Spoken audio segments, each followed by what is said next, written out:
गुरु प्यारी सात संगत जी, राधा स्वामी जी, आप सबका एक और नई वीडियो में स्वागत है।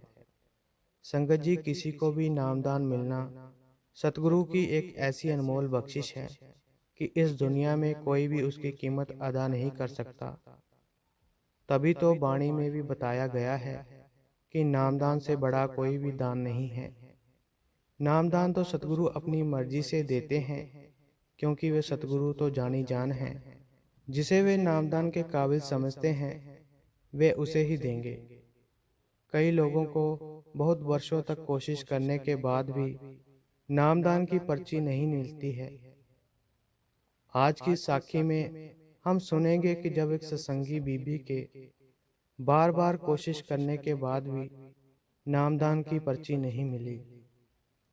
इसके पीछे क्या वजह थी, ये आपको इस साखी में पता चल जाएगा, तो साखी को पूरा जरूर सुनिएगा।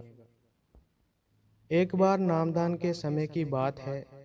एक संगत से भरी बस डेरे जा रही थी। उसमें कुछ संगत आपस में बातें कर रही थी कि नामदान की पर्ची लेने समय वे हमसे क्या क्या सवाल पूछेंगे और हमें उन सवालों का क्या क्या जवाब देना चाहिए। लेकिन वे सब लोग आपस में सलाह कर रहे थे कि किस सवाल का क्या जवाब देना है। उनके साथ वाली सीट पर एक पति पत्नी चुपचाप बैठे थे और उन सब सत्संगियों की बातें सुन रहे थे। और पत्नी के साथ बैठा हुआ उसका पति, वह बोल तो कुछ नहीं रहा था, लेकिन उनकी बातें सुनकर हंस रहा था। जो लोग नामदान की पर्ची के लिए जा रहे थे, वह बड़े हैरान हो गए कि यह हमारी बातें सुनकर हंस क्यों रहा है। उन्होंने उसे पूछा कि भाई जी, आप हमारी बातें सुनकर हंस क्यों रहे हो। तो उस आदमी ने कहा कि मैं तुम पर हंस नहीं रहा हूँ, मैं और मेरी पत्नी के साथ भी ये सब हुआ है, ये सब हमारे साथ भी बीत चुका है, इसीलिए मैं मुस्कुरा रहा हूँ। आदमी ने कहा, आपको मैं एक बात बताता हूँ कि जब मेरी शादी हुई थी तो मैं बहुत शराब पीता था, लेकिन मेरी पत्नी डेरे से जुड़ी हुई थी। हमारी शादी के बाद मैंने शराब पीनी तो छोड़ दी, लेकिन मैं कभी डेरे नहीं गया था। हमारे शहर में जो सत्संग होता था, वहाँ मेरी पत्नी मुझे रविवार को सत्संग सुनाने ले जाया करती थी। वे सेवा पर भी बहुत जाती थी और उसने बाबा जी के सत्संग भी बहुत सुने थे।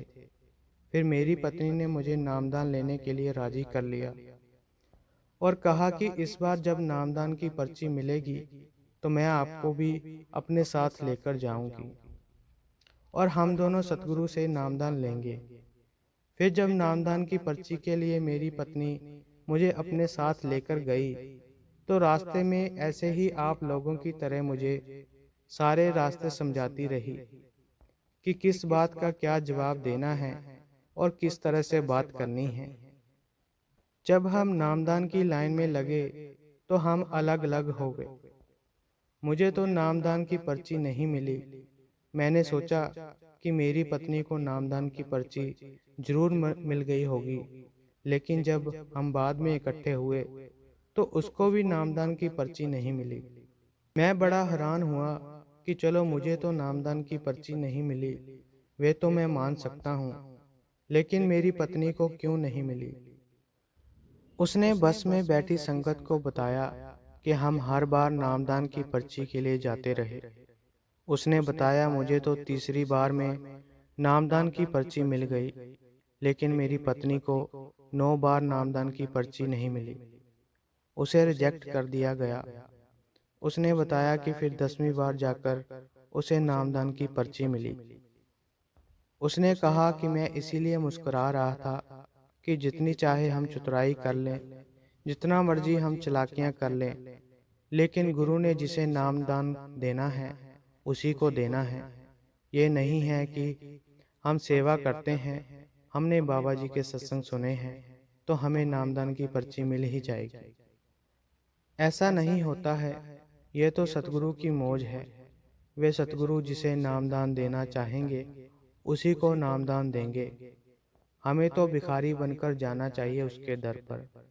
अगर सतगुरु हमें नामदान की बख्शिश दे दे तो ठीक है, लेकिन अगर ना मिले तो हमें कोई गुस्सा या कोई शिकायत नहीं होनी चाहिए, क्योंकि नाम तो सतगुरु की दौलत है। वे जिसे चाहे उसी को देंगे, हमारा कोई हक नहीं बनता। उसने कहा कि अब हम अपने बच्चों के साथ उनके लिए नामदान की पर्ची के लिए आए हैं। तो संगत जी, सतगुरु के दर पर हमारी चतुराई काम नहीं आती है। हम याद तो बहुत करके जाते हैं कि वहाँ पर इस बात का यह जवाब देंगे, लेकिन वहाँ जाकर हम सब कुछ भूल जाते हैं। और नामदान की पर्ची उसे ही मिलती है जिसे सतगुरु नामदान के काबिल समझते हैं। तो उस आदमी की बातें सुनने के बाद उस बस में बैठे सत्संगी चुप हो गए और बाबा जी के शब्द गाने शुरू कर दिए। तो संगत जी, ये थी हमारी आज की साखी। अगर आपको ये साखी अच्छी लगी तो लाइक, शेयर और कमेंट करें, और चैनल को भी सब्सक्राइब जरूर करें जी। राधा स्वामी जी।